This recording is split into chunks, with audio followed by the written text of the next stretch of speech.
What's good, everybody? It's your boy O'Shea Duke Jackson back at it again with a very great collaboration. It's been my first one that I've done pre-recorded in a long time, but man, I have a very powerful brother. I've been looking to work with him for a few years. He's currently living in Colombia, but I'll let him explain himself and who he is and what he does. All right, I'm Andre from Love Crossing Borders. A lot of you guys know who I am. Those that don't, I live here in Cali, Colombia. Not Medellin, Colombia, but Cali, Colombia. Been married here for 4 years. Been with my wife 5 years. Been living in Colombia 6 years. So what we do is we help people find love across borders or fall in love with the borders that they cross. And so some of the things that we do is help people in regards to relocation, doing business deals here in Colombia, as well as finding love the proper way and not just trying to find a way to party, because they can do that on their own. But we try to show them in a positive way that they can really enjoy the cost of living here in South America. All right, editor, give him a round of applause. And I love how you do things, man. You're really a very likable brother in the Black YouTube community. Although one can consider you to be a brother that's in the international passport community, you just have so much class and so much respect for what you do, man, as a content creator. But for me, I would love to know, because you're African American, just like I am. I'm living in Africa. You living in Colombia. What is it that took you to Colombia in the first place? The irony of it is I lived in Tampa for 14 years, Tampa, Florida. And in Tampa, there is a huge Colombian population. So many of my coworkers, for those that don't know, I was a academic college recruiter for 20 years. So at the campus, there were so many Colombian executives that worked where I worked, that we were all hanging out. I'm going to all these concerts, and they were like, Andre, if you love the Colombian population here in the States, you need to really visit our country, because you're visiting all these other countries, but all your friends are Colombians. So you might as well go to Colombia anyway, and you will enjoy yourself. And they were like, you're going to meet your educated woman, a great wife. She's going to be gorgeous. She's going to take care of you. And I'm like, I'm not looking to get married. I'm good. But lo and behold, they were actually correct. So let me ask you this, because originally are you from Tampa originally? Originally from Detroit, Michigan. Shout out to the 313. Originally from Detroit, Michigan, and then I know, right? And then moved to Atlanta for a little while, and Cleveland. Shout out to Cleveland also. And so I was moving around for quite a bit. And then at one point in time, a lot of people know this on my channel as well, that I was incarcerated at one point in time. And so a lot of people sit back and say, man, I cannot believe that the person who you are today was the wild child back then. You know, my family, I was the black sheep without being the blackest. but you see what I'm saying? So you can evolve, you can change. And so a part of my evolution while I was in the feds, and yes, I was in the feds, I'm meeting people from around the world. I'm meeting, I'm the first time I had fufu was I didn't know. I'm eating with the Nigerian brothers. And the Nigerian, I kid you not, Nigerian, yeah, they're teaching, they're making foods, and they're showing me photos from that home. They were like, Andre, this is the real Africa. So I discovered countries from the photos that were being sent home to these guys. These guys, or some guys that were Mexican guys, they would sit back and they would take the money that they were making incarcerated and send it back to Mexico. And I'm like, okay, we only make $100 a month. But after 5 years, they would show me a picture. Andre, look at this house I just built. I'm like, wait a minute, you built that house in Mexico with the money you was, that $100 a month? Like, yeah, I'm talking about little mini mansions. And so it caused me to realize there was a different cost of living in the other side of the world. So there was a lot of things that I picked up from that was, that taught me, A, don't do what you did anymore, but also got a chance to be around men from around the world that taught me and showed me how the family dynamic and the cost of living was in their countries, and not what America had predominantly told me about other countries. Okay. So let me ask you, after, living in Tampa, and I know Colombia is not so far from at least the country, from Florida. It's so extremely far. What gave you like 3 the hours. current 3 hours? So take me to that first trip and that first experience, and how was it for you, and and how did you mitigate that first trip? Going to Colombia. That first trip, here's what I did. This young guy who was on YouTube, he only had a couple of hundred subscribers, and I went in his comment section and I said, "Listen, Ace Live, listen, I know you don't know me, but I really want to come to Medellin. I already booked my flight and everything. Would you just point me in the right direction? You don't have to, show me anything. Just could you point me in the right direction to some good places that I can eat and enjoy and really get to know the city?" And he was so excited that I was one of his subscribers that actually came down to actually be with him and learn from him, that he came running around the corner because my hotel was around the corner from his, just so happened to be from his Airbnb. And so he came running around the corner to introduce himself, and we just spent so much time, and he showed me how to film and so forth and so forth. That was in some of his early videos. And that made me feel comfortable to know that I wasn't the only one in South America. And so I met other military brothers, because military brothers are always somewhere. And so I'm meeting military brothers. And so that lets me know that, wait a minute, that there are brothers out here that's actually doing this. And so if these men can do this, Andre, why are you still sitting in a cubicle? Why are you still doing these college campus tours when you could just go ahead and take the monies that you've established, sell your house if you want to, sell your cars? And that's exactly what I did. By the time I got done on the last day, man, I was on an air mattress for the last 2 weeks before I left left the States, because everything had either gotten sold or given away or whatever it may be. And so I knew it was time for me to leave. And that's how my journey began. But the mindset was for me to do this journey was, I was already, it's kind of funny that you and I were talking about this. I was already prepared to go to other countries because of all the men that I met when I was incarcerated from other countries. They made me feel comfortable, whether I knew it or not, to if I want to go to Africa, I knew what each country actually was, not the pseudo Africa that I saw on Nat Geo. You see what I'm saying? You can watch National Geographic to see a certain amount of Africa, but when you see people photos of their own cities and their own families and their own homes in these different locations around the world, it made me a lot more comfortable to come to South America and any other continent. So when you first got there, because it's one thing to hear what somebody says about Colombia and all of that, but what were you feeling that made you feel so it was such an emphatic decision that you would go back to the United States and quit what you were doing to move there? My situation is somewhat like what you probably can attest to what I'm about to say. I gravitated to who I was anyway. I was kind of nervous. Would I meet the type of people who I am? Would I meet upward mobile, professional, or go-getters or hustlers, people with desire to do things, goal-oriented people?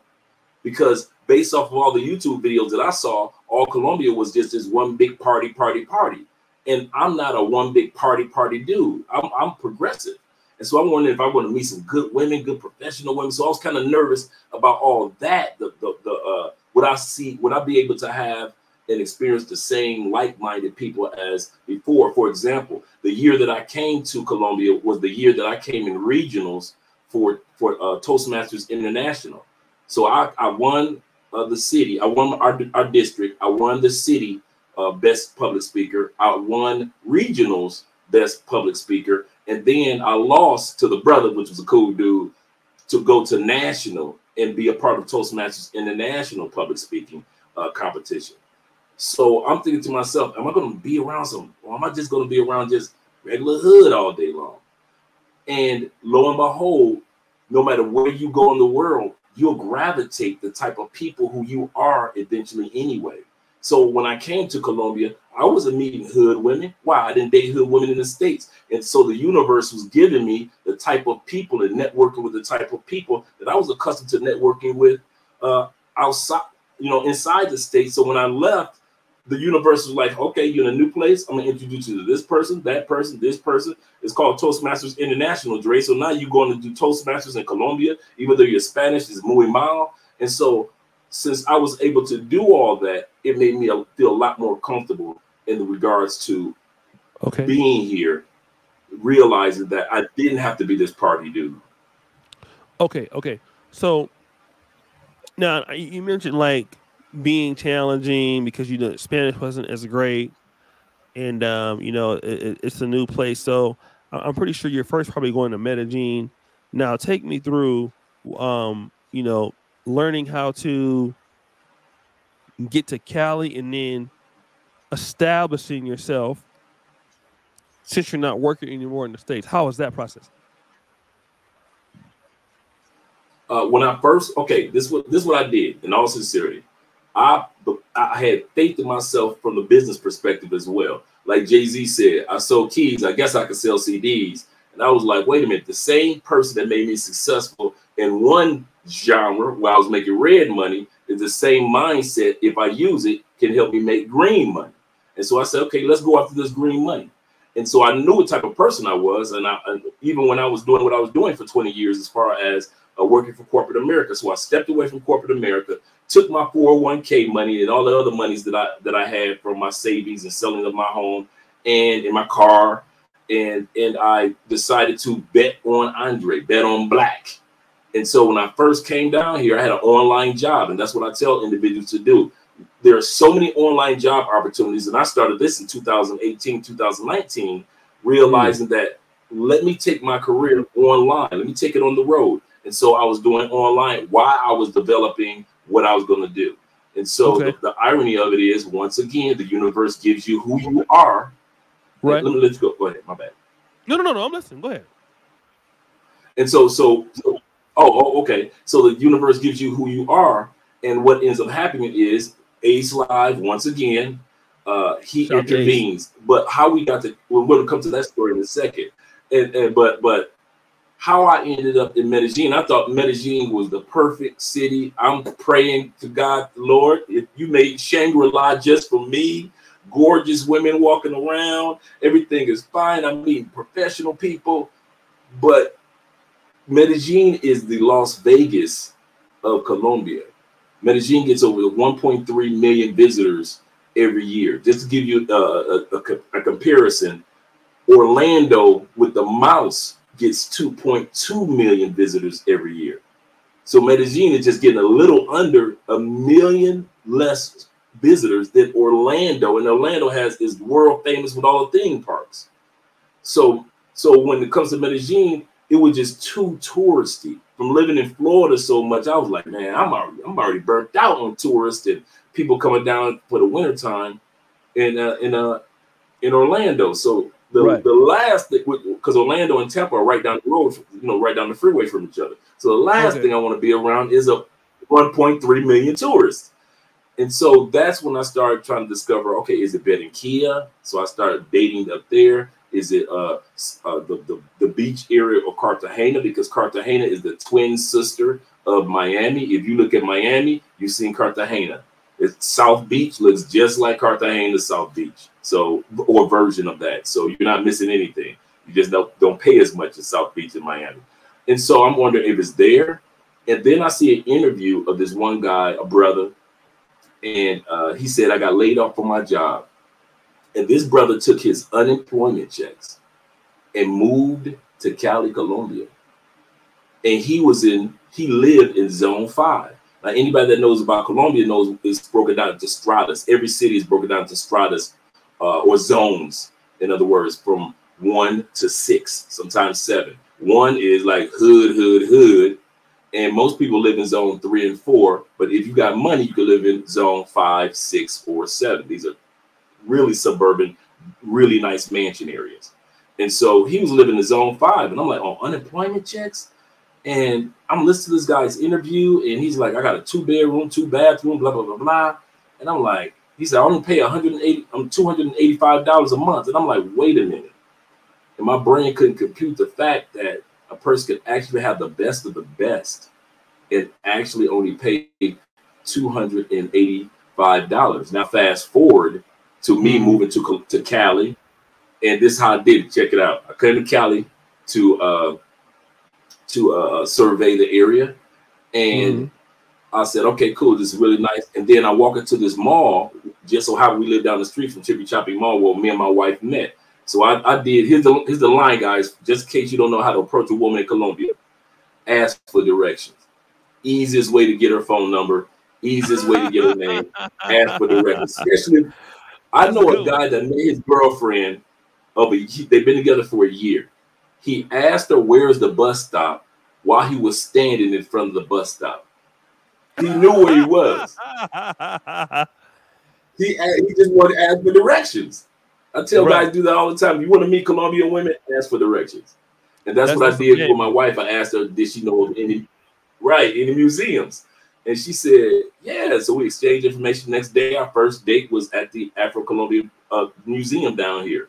And so, and you know, because all my wife's friends are Afro-Colombian. She ain't got no friends probably got 2 friends that's the same complexion that she is, but everybody else is black. All the music videos she was in when she was a teenager, all black music, Afro-Colombian hip hop videos. And so that's how I got comfortable with Cali. And now fast forward, we live in a 2-bedroom, 2-bathroom in the suburbs, brand new washer and dryer stack unit. We've got our parking garage for our 2020 Equinox. We that completely paid off, and we have a terrace with a multi-million-dollar view of the mountain ranges going for miles and miles. We have, like I said, security. We have all the Wi-Fi, all the Wi-Fi, the cable, and the utilities. All that's included. $380 a month. The reason why it's $380 because our contract is only $420 a month. But because the American dollar gets stronger, every month the dollar gets stronger, we end up paying less per month. During the pandemic, we actually was paying for this same place that we signed the contract for $420 a month. When we were paying it in US dollars or exchanging in US dollars, we were actually paying only $280 a month during the pandemic. And so when I mention to people the cost of living in South America is so amazing, now that you're making money and you're only paying, let's say, $300 a month to live in the suburbs, now you can take all this other money and invest it in other things, whether it be a business, whether it be real estate down here, whether it be real estate in another location, or you just traveling. You may use that extra money to go traveling to see other parts of the world. And so that's the benefit that I found, or one of the benefits that I found of living outside the United States. The cost of living is amazing.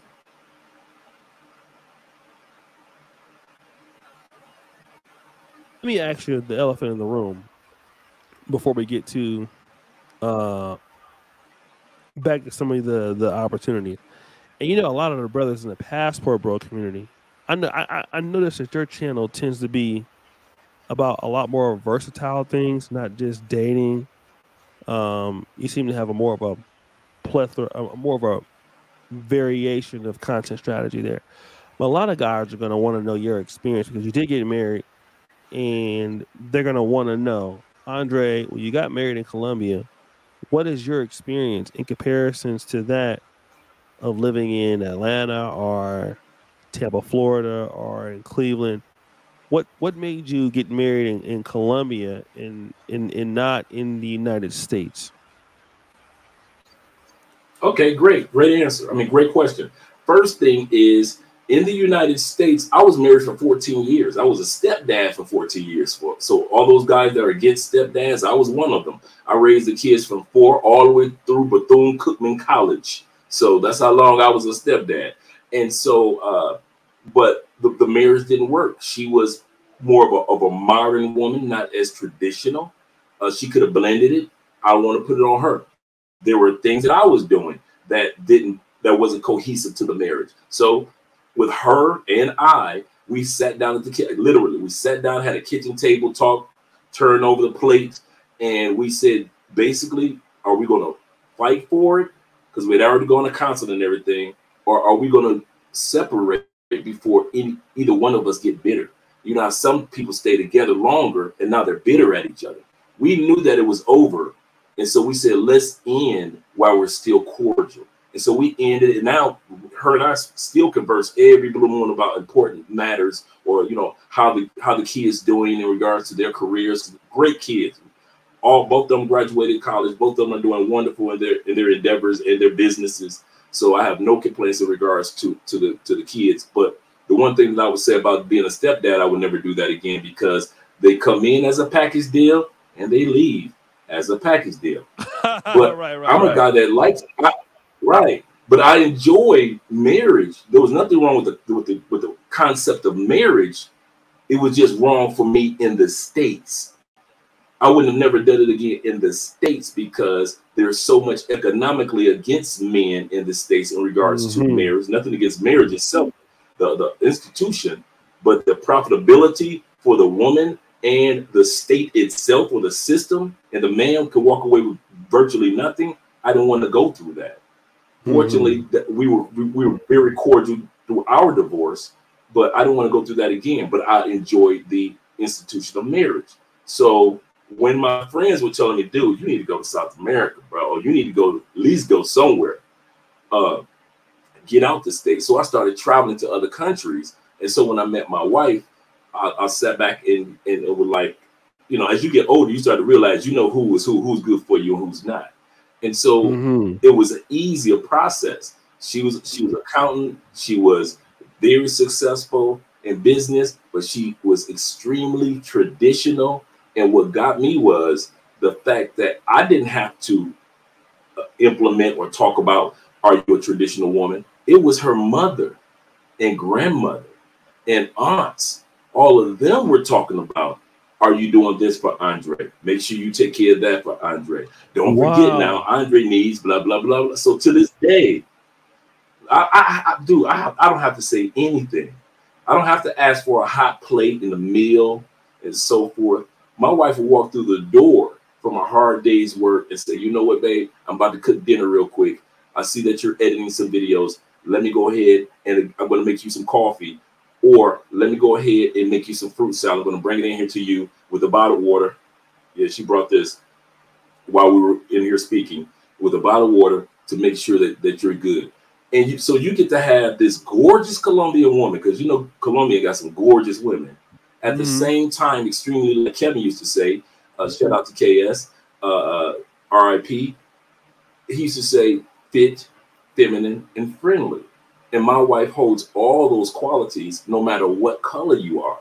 And so that's what made me comfortable with her. And she still conveys that on camera and off camera when people see us.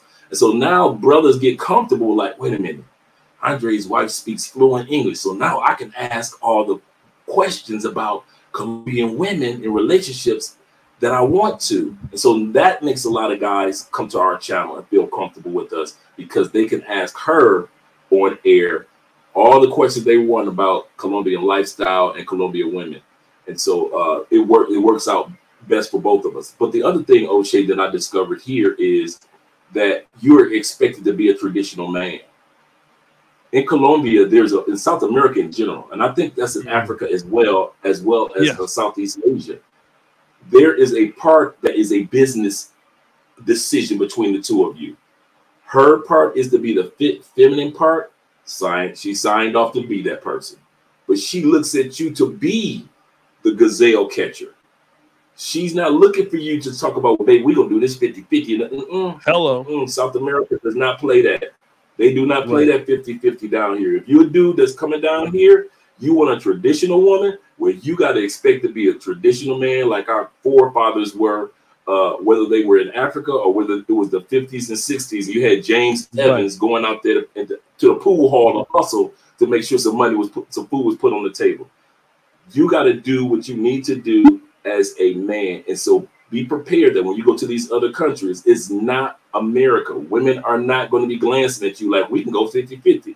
No, they're looking at you the same way that their fathers are looking at you and saying, are you going to be able to take care of my daughter? Because only a traditional man can handle this type of traditional woman. Okay. Okay. No. That's very great information. So you've been married there. I can see you very happily married. But now let's go into. I mean, obviously, well, with some of the brothers relocating, and now COVID has opened up some new possibilities for brothers to still work online.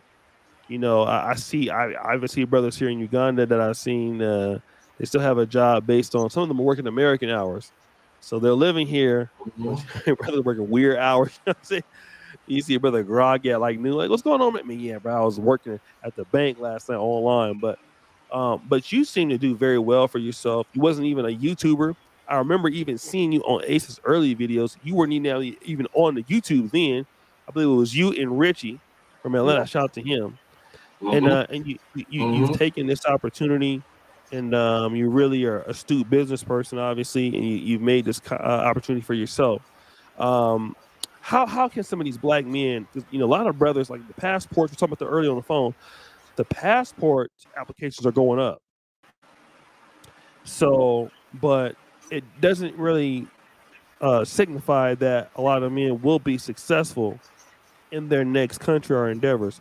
What would you say that will help a lot of these brothers kind of get in what they fit in? And what can they do to earn money if they don't have, let's say, for example, an online job and things like that? I would say right now, for individuals that are looking to relocate to another country, expect most of what you're going to do to be online. I'll tell you why. First of all, the rate of exchange or currency exchange. If you're a mechanic and you try to come to South America, go to Brazil and be a mechanic, the monies that you made in the States, the currency exchange is going to kill you, even though it's less expensive to live in this country. For example, here in Colombia, the average Colombian, based on a US dollar, only makes between $275 to $425 a month. In many cases, they only get paid once a month. So can you come to another country and be a mechanic and only make $425 a month? I don't think so. So therefore, get online skills. A lot of jobs are hiring, and they're not looking for you to have a degree. I'll say that again. They're not looking for you to have a degree. They're looking for you to have certifications. So now a lot of guys I'm seeing are starting to get cybersecurity certifications, getting Google SEO certifications, getting certifications to be a better content creator on YouTube if they want to start a channel. Anything that will allow them to be certified, or in other words, have an up-to-date education about a particular service or product. That's what a lot of guys are doing. A lot of guys are buying businesses online. For example, you can go to flippa.com, which is FLIPPA, Flippa, and you can buy an online business that's already been established from 500 to all the way up to 500,000. Flippa.com has been selling businesses since 2011. So you can buy a business that's already established. You don't have to establish your online presence if you don't want to. You can just buy one that's already been approved. Also, online job opportunities. Once again, people are hiring for people to work online. The pandemic really introduced and made Americans a lot more comfortable with working online now. Prior to that, it was just a few of us that were taking it seriously. So be ready to do that. Also realize you don't have to necessarily work for an American company. There are companies that are looking for your skills right now that you can take advantage of that will hire you, and they're based out of Ireland, but you get paid US dollars. And so now you can live in Colombia, for example, or live in parts of Africa or in Asia or Europe, but still make US dollars. And so there's so many opportunities out here. But the other thing that I say, O'Shea, for guys to do is you got to have a patient game plan. For Taylor Made Dreams, it took him 5 years to move from Atlanta to Dominican Republic fully. For Ace Live, it took him 2.5 years to fully, where he started his channel and he fully lived outside of Miami. For myself, it took me 3 years from sitting at my desk after my first couple of trips to Medellin saying, I'm going to go for it. And it took me 3 years to bring it into the evolution, because you have things you need to, I got to get life insurance. Make sure that that's on par. I got to make sure this is taken care of. Oh, I got something to wrap up with family. Oh, me and my ex got to make sure that we got these areas taken care of. So it's going to take you a few years to get everything in order, but continue to travel to the countries that you want to go to. Continue to visit them. Continue to look up information about them, because it'll keep you motivated. And lastly, I say to guys that want to relocate, males and females, network.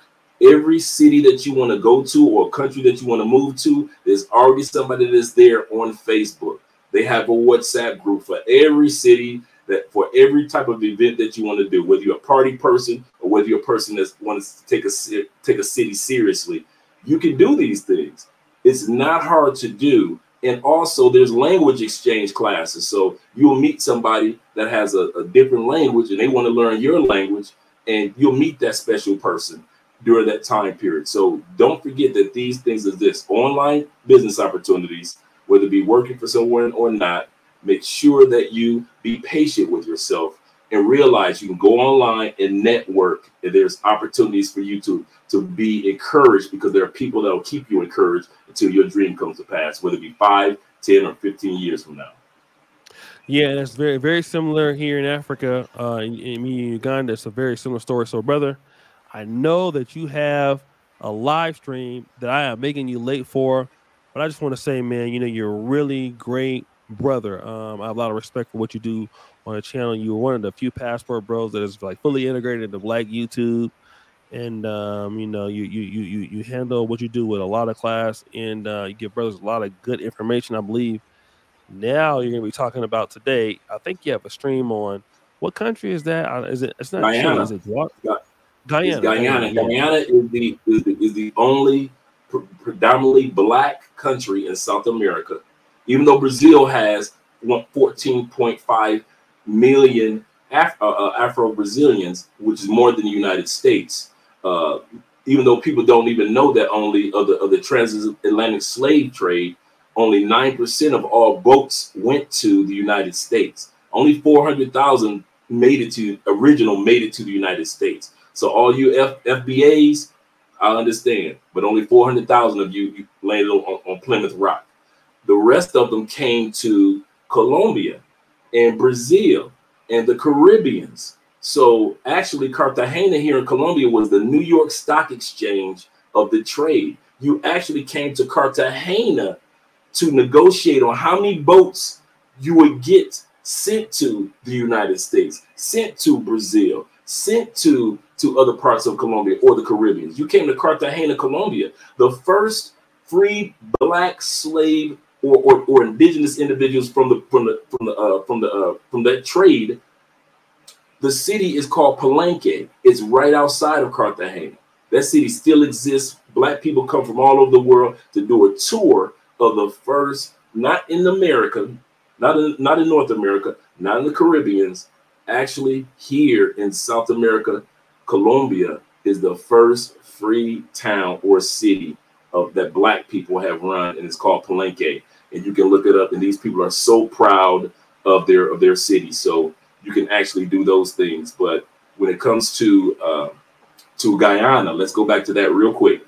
Guyana actually ranks right now as the world's fastest growing economy. It sits right between, just in case you guys wonder where it is, right between Venezuela and Colombia. I mean, Venezuela and Brazil is this small gap of 3 countries, and Guyana is one of them. All 3 of these countries are predominantly Black. And so, and I said it was just Guyana, but it's actually 3 countries that are predominantly Black. Guyana is the fastest growing economy in the world, where the average economy in the world grows at from 2 to 3% per year, their GDP. Guyana's GDP in 2021 to 2022 was 126% growth. Guyana ranks in the top 5 GDPs or countries that's going to grow from now until 2026. Guyana already has a plan to be the next Dubai by 2030. Dubai is actually helping them out, as well as Norway. Right now, you can get property there, you can visit there, and it's the only thing, this is the irony of it. You have women that are that Guyanese women are half Indian, indigenous of South America. Another part is East Indian. Yes, women from the Middle East. All those Middle Easterners came to Guyana. And the Africans that landed here are also a part of that. So think about it. You got a woman that's from the Middle East. She's got all that beautiful hair of the Middle East, but she's all 100% sister with the sister complexion. And I'll give you a perfect example of a Guyanese woman that I'll give you two, that many don't know that they're Guyanese. Chile is Guyanese from TLC. People always wonder where she get that hair from. Where she's dark-skinned sister with all this gold. Chile is Guyanese. Also, Rihanna is half Barbados, half Guyanese. Her dad is from Barbados. Her mother is from Guyana. And so when individuals, so to just get to shed a light on the type of beauty that comes from that region, think about Chile and think about Rihanna. And so it is an English-speaking location. It's the only English-speaking country in South America. So if you're a brother that your Spanish is not that good and you're trying to be around gorgeous women and you want to be a part of one of the top economies in the world, Guyana is it. They're actually right now, they started in laying down the plots of the land, just like Dubai built those little offshore islands. Well, that's what Guyana is doing right now. They actually they're going to be putting in $44 million to actually build offshore islands that are just like the ones in Dubai. And last, I want to say, when it comes to Guyana, why are they growing so fast? Well, over the last 5 years, Guyana was discovered to have oil off of its ocean on the level of Dubai. That's what they call Guyana, the next Dubai, because they're the only country in the world that has that level of oil outside of Venezuela. Venezuela sits on the world's largest oil reserves, not in the Middle East. So now Guyana is doing some amazing things for its people, its infrastructure. And so I'm trying to get guys to be on point with this early, because you know how we like to, brothers and sisters, we like to muddle around until somebody else do it, and then we want to come on the back end. I'm trying to get brothers to really take advantage of this small country right now, while it's still full of brothers, and not everybody else is taking advantage of it first. All right, well, brother, I cannot wait for that stream, and he's a positive brother. He supports a lot of the brothers in the black male spaces. He supports the sisters too. So give the brothers the reason why they should subscribe to Love Crossing Borders TV. Like I was saying before, like I started off with, we try to help people find love across borders the right way, because we already know that if you do it the wrong way in Colombia, it's not a good thing. So we try to help you maneuver the dating and relationships the right way. However, some people aren't looking for that. So we try to help you fall in love with the borders that you cross also. Some people just want to fall in love with the country, or find a new home, or relocate. And so that's what we try to do on our channel with Love Crossing Borders TV. But we also have our other channel, Mostly Money TV, for individuals that are older in the States and are focusing on Social Security and retirement. You can go to Mostly Money TV. My wife has Andrea Wallace TV. And so Wallace is spelled with one L. And so a person can go and ask her all the questions about dating Colombian women, whether they be Afro-Colombians or whether they be machista, the traditional Colombian women like we see Sofia Vergara, or we see Shakira, traditional Colombian women. But we also have a huge pool of Afro-Colombian women, over 3.5 million Afro-Colombian women, which are the 5th largest Latin-speaking group of women in the world. Here, I consider Cali, where I live, we are the largest population of upward mobile Black people in all of Colombia. So if Black people want to do something, they usually come to Cali. So we're the largest population here. And so a person can actually learn these things and the benefits of the cost of living outside the United States. Great health care. I pay, for example, I pay only 84 cents for copay, and I have some of the best medical insurance there is. Me and my wife, we only pay $100 a month, and if we had 10 children, O'Shea, it would still be at $100 a month. Wow. And so I'm able to get some of the best medical insurance. So dudes wonder why at 56 I can feel so young and I can still do 5Ks and 8Ks and 10K races because of, you know, the healthcare, the water here in Colombia. Colombia ranks number 5 in the world for the cleanest drinking water. So it's just little things like that. I'll give you another stat that'll blow you away. Just because of you, just for you, or just for anybody, statistically, for Black males, you are 50% less likely to die of heart failure at a certain stage of life the moment you leave the United States. If you relocate outside the United States, you have a 50% chance of not dying of heart failure in your 60s or in your early 70s compared to if you stayed in the United States. Just based off, let's just talk about this, not even talk about the medical and talk about the healthy foods. Let's just talk about the less stress that you get. I'm driving down the streets. I can't remember the last time I saw sirens coming. I wasn't looking in the rear view. I don't have to worry about less stress. Those little stressors that you don't have as a person of color, whether it be Black male or Black female, aren't there. And so you realize by your experiences, the less stress that's on your body just because of subconscious psychological things that we were accustomed to dealing with while we were back home in the States. All right. Well, brother, I do thank you for coming on.